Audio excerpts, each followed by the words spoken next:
Hello guys welcome back to my channel. So धेरै पछि चाहिँ मैले मेरो सर्ट ब्लग हाल्दैछु होइन। हजुरहरूलाई थाहा नै होला यो के को बोट भनेर। यो चाहिँ कफीको हो। मेरो घरमा चाहिँ कफी प्लान्ट नै छ क्या। यही एउटा मात्रै हो तर एकदम धेरै फल्छ। हेर्नु न एउटा यो पाकेपछि चाहिँ यस्तो रेड हुन्छ क्या, यसरी रेड हुन्छ।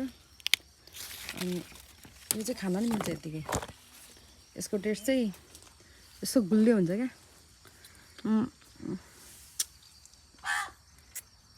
अनि यसको भित्र यस्तो सिड हुन्छ।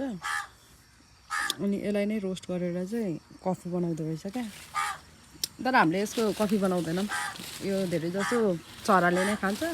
र यसको पछि चाहिँ यसको सिडहरू चाहिँ यसरी भुइँमा झर्छ कि, हेर्नु कति धेरै झरेछ नि। अनि यहीँ उम्रिएको कफीको बोट हेर्नु न।